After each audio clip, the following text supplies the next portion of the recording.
Yeah, ẹ kálẹ̀ gbogbo ẹ̀yin olólùfẹ́ Àjọmọ̀dé. Mo ti sọ tẹ́lẹ̀ pé mi ní sọ̀rọ̀ nípa ọ̀rọ̀ tó ń lọ nígboro lórí ọ̀rọ̀ Bobrisky. Ṣùgbọ́n ọ̀rọ̀ tí Fẹ́mi Adébáyò àti ìyàwó wọn sọ sí àǹtí Dayo Amusa, onífẹ́ kí reason mo fi jáde láti sọ̀rọ̀ nìyẹn.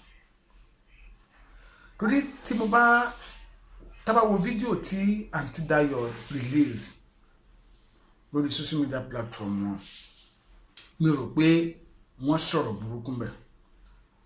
Wọ́n tún fi ọgbọ́n polówó sinimá yẹn fún wa.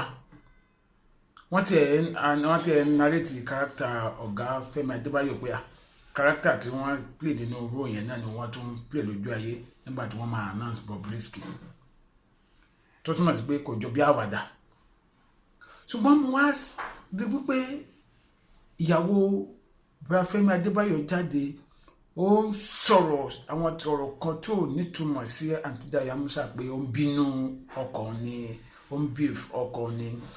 Fẹ́mi náà tún jáde, àwọn náà tún ní Dayo ń beef àwọn ni, achievement àwọn ló ń bí nínú. Ìjẹ̀bú tún jáde, Ìjẹ̀bú tún sọ tiẹ̀ tí ò nítumọ̀. Bọ̀bọ́ yìí náà bọ̀bọ́ tẹ̀sẹ̀ ń dùn náà tẹ̀sẹ̀ ń dùn tó máa ń jà kiri yìí tó máa ń. Jìgan ni mò ń sọ, Jìgan bàbá ọjà ni mò ń sọ. Aburúkọ ẹ̀ òun ló tiẹ̀ fọ́ gbogbo ẹ̀ lójú pọ̀ tó bẹ̀rẹ̀ sí bú Dayo Amusa. And kánírú àǹtí Dayo Amusa ò jáde kó sọ̀rọ̀, ṣé mọ̀ pé àwọn èèyàn bá ti sọ ọ̀pọ̀lọpọ̀ ọ̀rọ̀ sí gbogbo ní tíátà lápapọ̀. Lóòótọ́ Fẹ́mi Adébáyò sínú àwọn judges, kò sínú àwọn judges, right, but òun náà announce Bobrisky.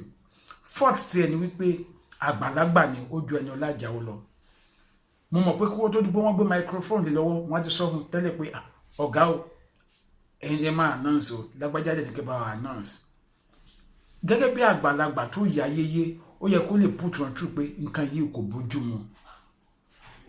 Ẹ má jẹ́ ká máa wò níwò pé gbogbo nǹkan eré ká máa wò níwò pé ojú wo làwùjọ fi máa wò. Ṣé nǹkan tá a fẹ́ ṣe so acceptable in the society? So gbogbo ẹ̀yin tẹ́ wá ń jáde tẹ́ bẹ̀rẹ̀ sí bú àǹtí Dayo Amusa, ẹ̀ ń papọ̀ ọ̀rọ̀ yẹn ni. Because tẹ́ bá padà ń bú Dayo Amusa, ó lè padà bí àwọn èèyàn ní kó má wo múfì yẹn. Ó lè padà bí àwọn èèyàn ní dó o tún rẹ̀ yàrí pé nínú ọ̀rọ̀ fídíò tó release ó tún persuade àwọn èèyàn láti lọ wo múfì yẹn tó bá ti jáde sí cinema.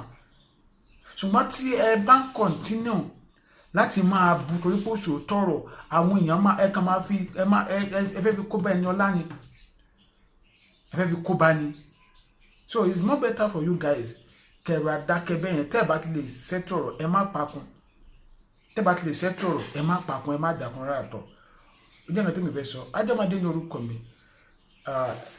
Ẹ bá mi pín fọ́nrán yìí, má dàgbàgbọ́ láti tẹ̀lé mi lójú òpó mi. Ó dàbọ̀.